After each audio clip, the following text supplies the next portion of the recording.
It's just connecting now, hopefully. There you go. So I'm ever so sorry to everybody if my internet connection is absolutely hopeless, but welcome to this special COVID Community Champions meeting. I hope you can hear the speakers better. We've got Steve Turnbull, who's going to speak first about heat waves and measles, followed by Claire Offer. We haven't got any slides as such, but Steve might have something to share with us. So I'll let you crack on, Steve. Thank you very much. That's great, Tracy, and you didn't break up at that point. That was really good. So I'm going to cover measles first, then on to heat wave second. So just so everybody's aware, there's some concern across the country that we're seeing a few more cases of measles, particularly at the minute in London. But we do know that infectious diseases travel around the country. So we've been doing some work to try and get ahead of that and do some preventative actions. So I just want to get everybody up to speed on that. We're not seeing any big outbreaks or anything like that, and we don't anticipate it to be a huge problem. But of course, measles is a disease that can be quite serious. So we do need to take it seriously, and it's also very preventable as well. So that's why we want to come and share the latest information. But because it's not something that we see a lot of anymore, because it is so preventable, I'll go back to the start and just explain what measles is, so that if anybody asks any questions, you'll be able to give some basic information. So it's caused by a virus. It's different to our friend COVID in that it's only a human virus. So and there's no carriers. It's not so there's some disease where you can have the virus and it doesn't affect you, but you can carry it around and transmit it to other people. That's not the case for measles. So if you pick up the virus and you're susceptible to the illness, then it will make you poorly. It's spread mainly by respiratory, so it's spread in nose and throat secretions and droplets and airborne transmission. It spreads very, very easily. So we're fortunate that lots of people have got immunity either because they've had measles when they were younger, or they've had the vaccinations. But if we weren't in that position, say this was something completely new, then the chances are that one new case of measles would then spread to about 15 more people. So it does spread very, very rapidly if you have people who can catch it. So that's why it's it can cause real spikes and real outbreaks in some communities. So just to give you a rundown of what a measles infection looks like. I suppose the first thing to say is if you are vaccinated, then it could still cause some illness, but it's likely to be very much milder than if you are unvaccinated. But for an unvaccinated child, and you do normally see it in children, it normally would start with a high fever, and then that will be accompanied by cold-like symptoms, so runny nose, conjunctivitis, and cough. And then you sometimes get some white spots in your mouth, but they can be hard to see, and they're not always there. So that's not something to be too worried about. But after about 3 or 4 days of that kind of fever, that's when the rash develops, and everybody knows measles has been a disease that causes rash. It normally starts around the hairline, but then quickly spreads across the face and into your body, and then all down the arms and legs. It's not itchy. So if anybody gets a rash or a child gets a rash and it's itchy, then it's unlikely to be measles. It could be something else like chickenpox. It tends to be quite a flat or slightly raised rash. It's not, again, it looks very different to something like a chickenpox. It normally looks quite reddish or brown on white skin, but it can be hard to spot on darker skin tones. And that rash generally fades over the course of about a week, maybe up to 10 days. And like I said, if you are vaccinated, you may not get any symptoms at all if you get exposed to the virus, but you might get some milder symptoms, like a rash that lasts for a day or so and then disappears. and all those kind of respiratory symptoms would probably be absent. So it's having the vaccination is protective against catching it in the first place, but also makes it much milder if you do get infected. Again, one of the reasons why we take measles very seriously is it can, particularly if people are immunocompromised or immunosuppressed, then it can cause quite serious complications. So that's one of the reasons why we take it seriously as well. The You become infectious. So if you do get exposed to the virus and you do catch it, you incubate it for about 10 days. It can be about 8 to 13 days in general, but and that's at the end of that period, then you start with the fever, but you start to actually be infectious just before the fever. So you're still feeling fine. You probably still don't know you've got measles, but you started to be able to spread it to other people. And that infectious period lasts until about 4 days after the start of the rash. So you've got probably a 5 or 6 day period when you probably could spread it to other people. The good news, the good news is it's preventable by two things. One, if you've caught measles before, then you get lifelong immunity. So that's really helpful. And the other way it's preventable is by vaccination. So children get vaccinated at year 1, and it's the MMR vaccine, so it's measles, mumps, and rubella all at the same time. So there's one vaccination at age 1, and then the second one at age 3 years and 4 months, and that gives really good protection, which is why we don't see many measles cases generally. But of course, if vaccination rates drop off, then it allows it to kind of reappear and may cause pockets of outbreaks or random cases across the community. If you or a child that you know has not had the vaccine, or have had one but never the second one, then you can get that sorted out. Just because you don't have them at those 1 year and 3 year periods doesn't mean to say that it's still not worth doing. It is worth doing. Like I say, it does give good protection. So that will be something you can follow up with your GP, and they can arrange for vaccination, particularly for children. So I guess that's all I wanted to say on measles. But if there's Jenny, Emma, or Claire, is anything you think I should miss? Was I just going to shout at the dog who started barking? Right, Not at all, Steve. No, you've covered it. Whether anyone's got any questions for us as a group or any information they think we should be aware of would be always helpful. Jenny, it's Tracy. Hope you can hear me okay.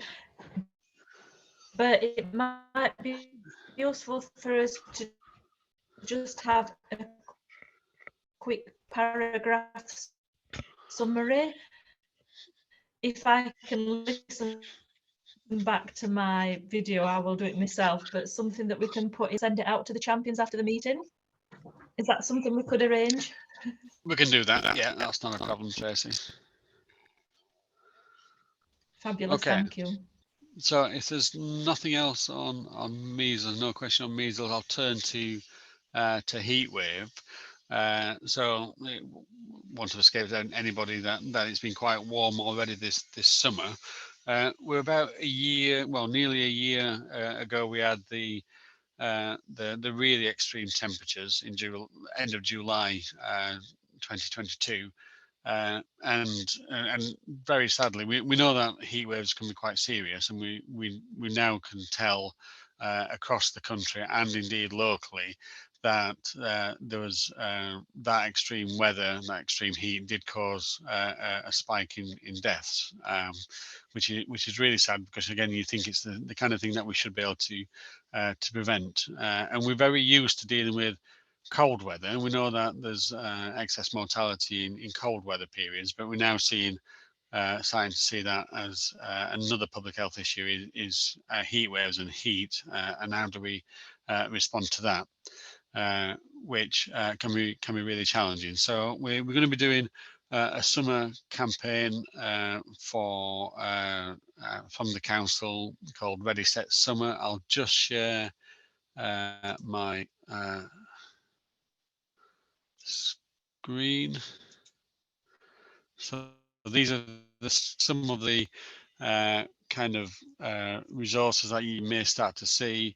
They're all kind of, some of them are targeted. So the first two you can see there, they're focused on for council staff, with message around staying safe in the heat.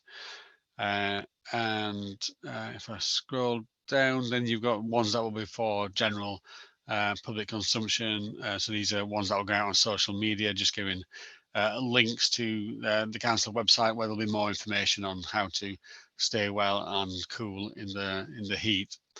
So we'll start to so there are internet, and these are the ones that will you may well see. So that familiar, all through COVID, we developed this the Wakefield Heart, and we've used that for different campaigns, whether it's a COVID campaign or a heatwave campaign or a cold campaign, the winter wellness campaign.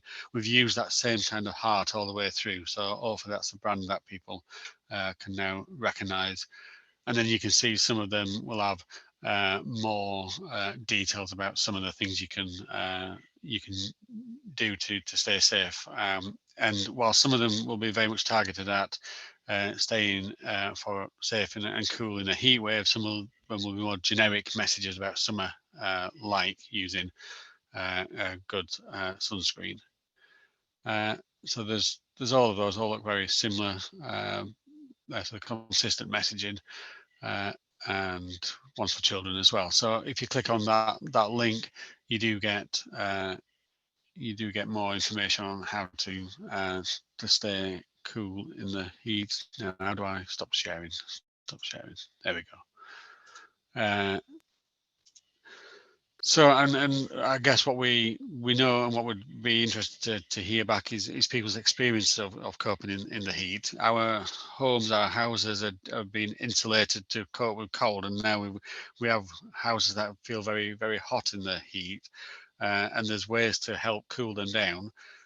We're focusing more on cooling the individual rather than cooling the home, because air conditioning is not something that can just be put in overnight, and does cost a lot of money.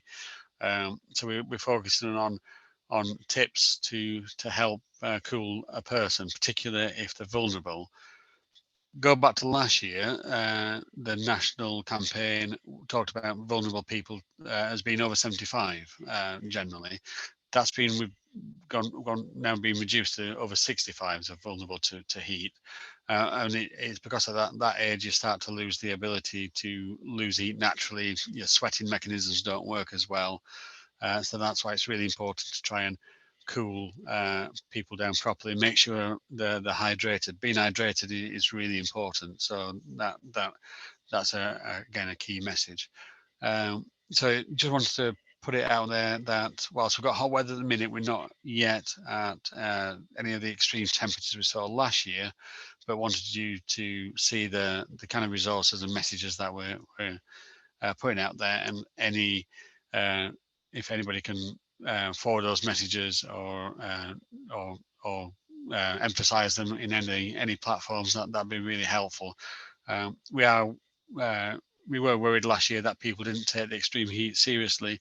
We can see that it does have a big impact, so we want to kind of push this message quite strongly this year.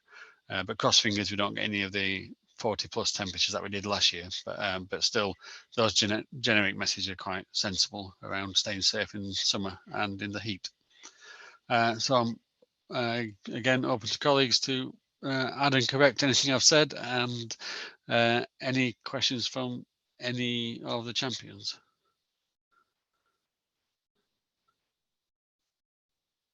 And we can, again, Tracy, we can send the link to the campaign so you can see everything that's on the council website.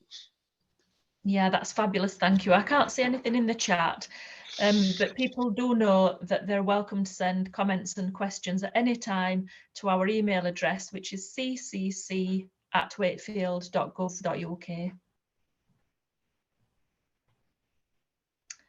Thank you, Steve. I can't see any hands up. If people want to shout out and ask a question, you might have been automatically put on mute. So if you just go to the participants tab on Zoom, you can unmute yourself if you want to ask something. Oh, here we go. There's something in the chat from Andrea. Do they come as posters that we can put up in the library? Good question, Andrea.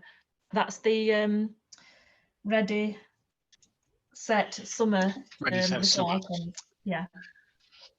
That's a good question. I'll go back to Charlotte in comms and see whether we can get a set of those for libraries. That would be really helpful. So we'll look to action that, definitely. Excellent, thank you. And we do have people who are connected to churches and community centres and youth clubs. So if we do have some posters, I'm sure we can get a few printed and distribute them out to our champions who have got places where they can display them for us. Thank you, Andrea, for that. I think that's it for now then. So if thank you ever so much, Steve, for that really important messages. We'll share them out via the recording. If the recording works well, we'll send a paragraph with some information and those resources as well in due course. So thank you very much. So could we have now Claire Offer, who's going to tell us about a really exciting piece of work. You could indeed, if I can talk. Apologies. Afternoon, everyone. Thank you so much for coming. I'm hoping to tell you about our bid to become a health determinants research collaboration, or an HDRC in Wakefield. And I would really like, if possible, to get your thoughts on some of the ways we're thinking about structuring the bid, and obviously if we're successful, how we might work with you to take it forward. So the worst thing about a health determinants research collaboration, I'm afraid, is the name. So we're trying to think of a better name, but for the moment we're calling it HDRC, which is slightly less of a mouthful. And it's basically about reducing health inequalities by increasing our capacity to do research in the local authority about the factors that influence health and well-being.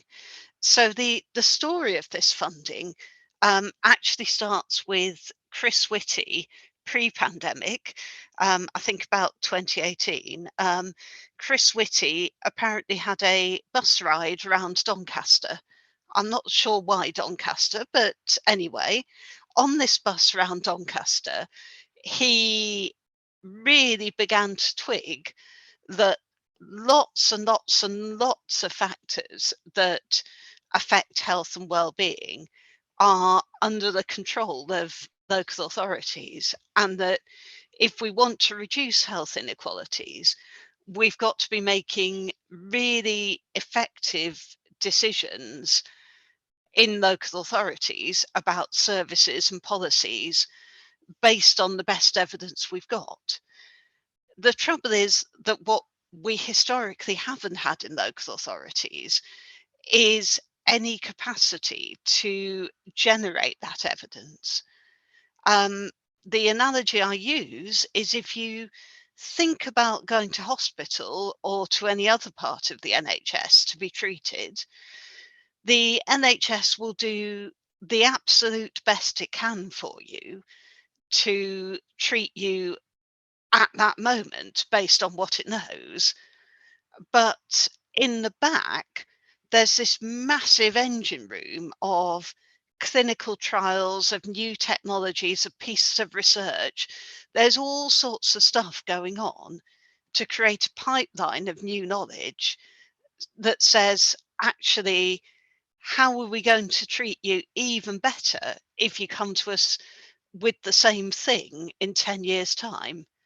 I quite liked, I can't remember where I saw the quote, but somebody saying that when they started at medical school, somebody had said to them, 50% of everything we do in medicine is wrong. We just don't know which 50%. And I think that's slightly terrifying in some ways, but I think that speaks to the attitude that in medical practice, we can always be learning how to do it better and how to prove and disprove what we think is the best way of doing things. What we haven't got and have never historically had in local authorities is that same sort of engine room of research, which is looking into how can we do what we do now even better in 10, 15, 20 years' time. And of course, it has got to be a very different kind of research, because you can't, for example, very easily, you can't do a randomized control trial on warm homes, for example, because you can't say we're going to randomly put half of Wakefield into a well insulated house and the other half into a rubbish house and see what happens in 20 years' time. That's not how the research works. So it is a different kind of research, but we absolutely need the capacity to do that. So on the back of Chris Whitty's bus trip, there has been a wave of funding announced for local authorities to develop the infrastructure, the capacity to do research in their own right, and also the really important bit, to translate that knowledge into making better and more evidence-informed decisions. Because you can know as much as you like about what works, but if you're not actually doing anything different, it's not worth it.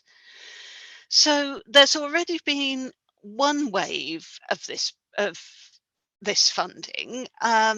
Bradford and Doncaster were both successful in setting up HDRCs last year, and wave 2 is now in progress. Wakefield's been successful in getting through to the second round, which is brilliant. If we're successful, which is about 50-50, it's worth about £5 million to Wakefield District over 5 years. So it is a real shot in the arm in terms of what we can develop and the sort of evidence we can generate in Wakefield. I'm just going to see if I can share for a minute. I think I can. That's our logic model in progress. Got a lovely picture of Wakefield, but the basic thinking is, if we have here the research capacity, and we then have our core research infrastructure, we then have better decisions because we got the evidence to back them up. And ultimately, we hope that if we take better decisions, that's going to lead to a reduction in health inequalities and to better health and well-being for our citizens. The other thing, I'm going to stop sharing, the other aspect of how we want this to work is that I've talked about increasing our capacity. I've talked about translating that knowledge into action. We also want to co-produce everything we do around research with local communities in Wakefield, and particularly with communities that have not traditionally been as well represented in research as white middle class communities. Typically, your average participant in research is white, middle-aged, middle class, probably female. And that's the community that comes forward, gets involved in research. But of course, there's an obvious problem, because that means a lot of the research evidence we have doesn't actually represent our whole community. So we want to do a lot of work. We have Prosper and St George's as leading partners. We want to do a lot of work with our local communities to actually make sure that we're working with them to make research something that everybody is involved in and is able to champion. There's a really nice concept, which is research ready communities.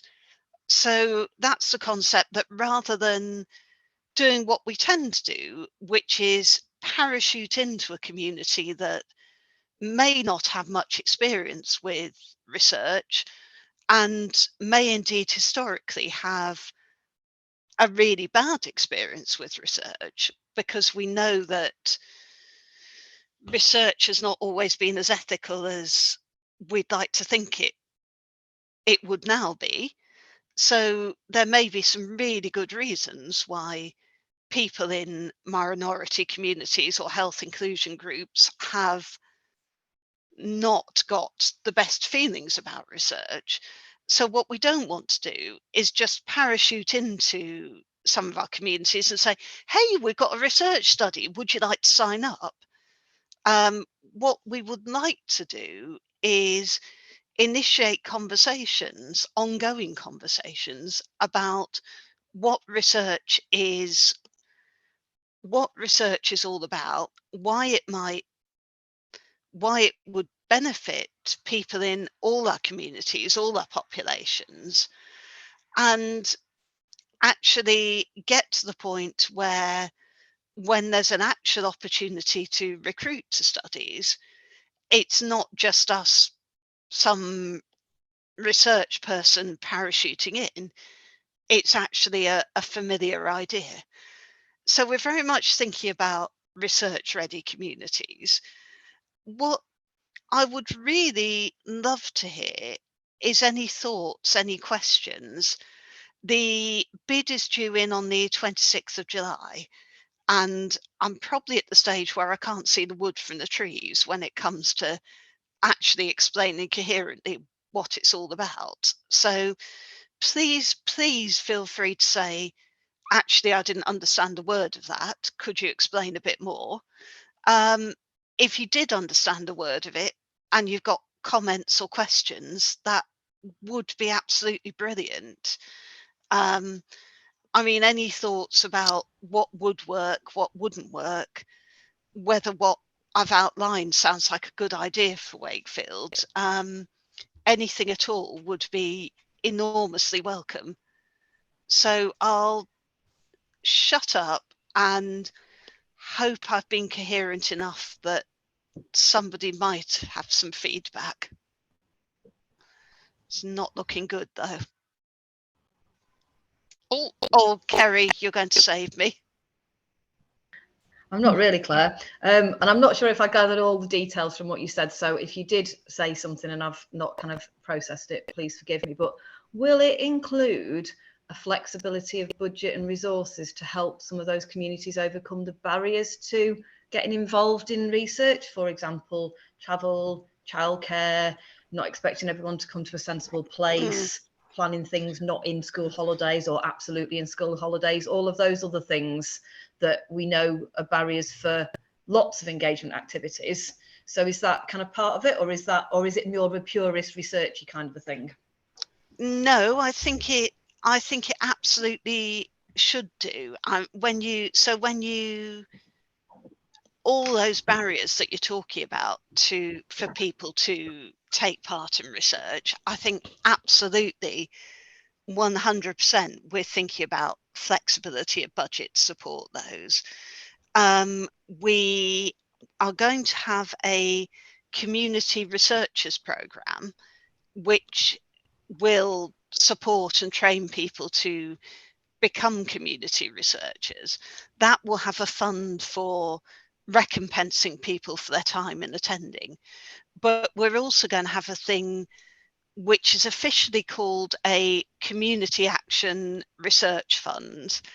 But that is very much that flexible pot, Kerry, that we're thinking actually we can use that to support third sector organisations with getting people involved with childcare if it's needed, with supporting events, we're supporting people's time, and we are also trying to be really mindful that the VCSE organisations that are helping us in the project, that their time is all costed in. So we've got flexibility to look at those barriers in the budget, and we are trying to be really mindful that nobody nobody should be doing this for free. Oh, Mary, are you here? Do you want to make a bit more sense of it? I didn't realise you were on the call. Yeah, hi. I am here. Sorry, I can't work out how to put my hand up, so that's why I'm chatting. Yes. Yeah, I just wanted to bring in the, because I'm working at Prosper at the moment, but I just wanted to bring in the element, or enlarge on the element Claire talked about having communities research ready. So it's building on so much of the work that we've been doing over the last few years. So like the big conversation, like the community journalists, like the peer researchers, the work that's going on, well, the work with young people that's been going on. So we've put our heads together to try and come up with a model that is more sustainable over a long period of time. So including all those things you talked about, Kerry, or you asked about in terms of support and payment, but also looking at an exit strategy for that work to see how we can perhaps raise aspiration and look at research as a career path and gaining qualifications in that work too, because we have got some very talented people who've been involved in the community journalist work, and some people who are already partially qualified in some research activity that we could grow. That's it anyway. That's brilliant, Mary. Thank you so much. It's difficult to know how much detail to go into, but that is absolutely, as Mary says, we're thinking about, we've had so much going on in terms of community research and co-production.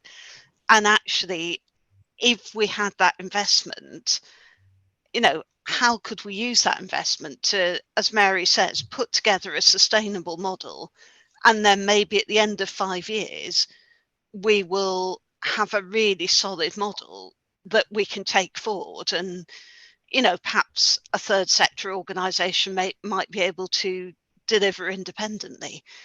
And I think a big theme of our stage 2 bid is actually, we have done so much in Wakefield. We've done lots in terms of building research activity within the council itself, but we've also done all those amazing things Mary was talking about in terms of working with local communities, supporting people to become researchers in their own communities, community journalists, big conversation, all of that. And actually the big theme of our bid is, we've done all this stuff. Actually, if you give us the HDRC investment, we are ready to do so much more. So thank you so much, Mary. You added some coherence that I think I was struggling with. So really grateful. Sure. Thanks.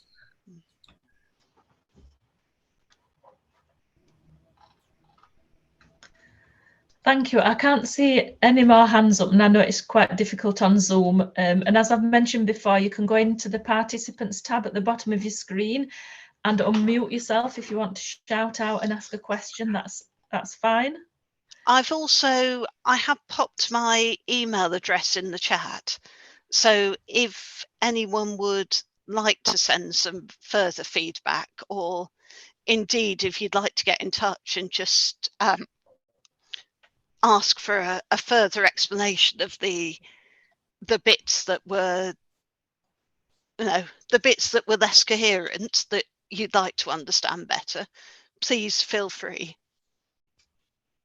Thank you, Claire. I did have a question. I know you said that your bid is due in on the 26th of July, but what is the key date when you will find out if you've been successful or not? Do you know that yet? Not exactly, but we've got a fairly good idea. We will get some feedback on the application through August, and we then have to go and be interviewed on the 19th of September over Teams. That might be something to mention to the champions, actually. We'll probably find out, I think, early October after that mid-September interview. Something else it would be worth mentioning, we can, very sadly really, there's all sorts of people who have been involved in bringing this bid to life, but we're only allowed to take 4 of them to the interview. So we want to make a little film over the summer with various people in various locations in Wakefield, actually just saying why they think this bid would be a great thing for the district. So, and then we can just take that little 2-minute film and play it at the start of the interview and just bring a few of those voices into the room that can't be with us. So, you may get a request to be filmed over the summer, but that's hope that won't be too much of a surprise. Is there anything else that anyone would like to ask or query?